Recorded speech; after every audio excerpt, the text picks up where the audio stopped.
रात के करीब 12:30 बजे थे। हवा में अजीब सी ठंडक और सन्नाटा था। महानगर के बाहरी इलाके में जाने वाली लंबी हाईवे सड़क सुनसान पड़ी थी। बीच बीच में स्ट्रीट लाइटें टिमटिमा रही थीं, जैसे उनकी रोशनी भी डर से कांप रही हो। इसी सड़क पर एक पुरानी सफेद साड़ी पहने एक महिला चुपचाप खड़ी थी। राहुल, जो एक निजी कंपनी में काम करता था, देर रात ऑफिस से घर लौट रहा था। काम का बोझ इतना था कि उसने खाना भी वहीं ऑफिस में खा लिया था। उसके पास एक पुरानी लेकिन भरोसेमंद कार थी। उस दिन मौसम में नमी थी और हल्की हल्की धुंध फैलने लगी थी। वह अक्सर इस रास्ते से गुजरता था, लेकिन इतनी रात गए कभी नहीं। कार का रेडियो धीमी आवाज में कोई पुराना गाना बजा रहा था। अचानक उसकी नजर सड़क के किनारे खड़ी एक महिला पर पड़ी। वह सफेद साड़ी में थी, बाल खुले हुए और हाथ में एक छोटा सा पर्स पकड़े खड़ी थी। राहुल ने गाड़ी धीमी की और खिड़की का शीशा नीचे किया। मैडम, इतनी रात को यहां, आपको लिफ्ट चाहिए। महिला ने धीरे से मुस्कुराया, लेकिन उसकी आंखें बिल्कुल खाली थीं, जैसे उनमें कोई चमक नहीं थी। हाँ, मुझे थोड़ी दूर तक जाना है। राहुल ने कार का पिछला दरवाजा खोल दिया।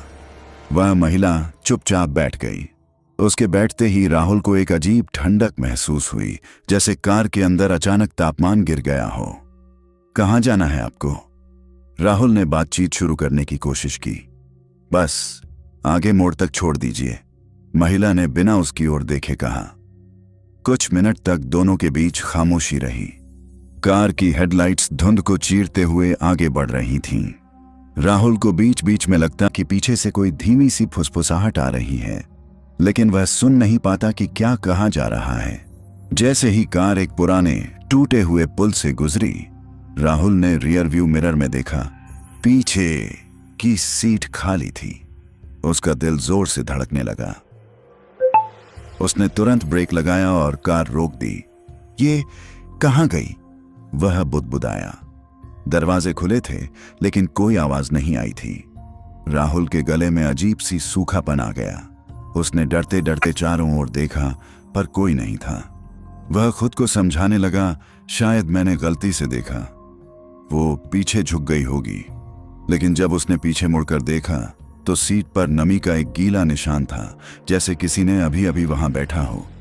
राहुल ने डर को झटकने की कोशिश की और गाड़ी आगे बढ़ा दी। लेकिन मुश्किल से 2 किलोमीटर गए होंगे कि उसकी हेडलाइट्स में वही महिला फिर से दिखाई दी। इस बार सड़क के बीचों बीच खड़ी थी। राहुल ने झट से ब्रेक लगाया। ये अभी तो वह हक्का बक्का रह गया। महिला ने फिर वही ठंडी मुस्कान दी।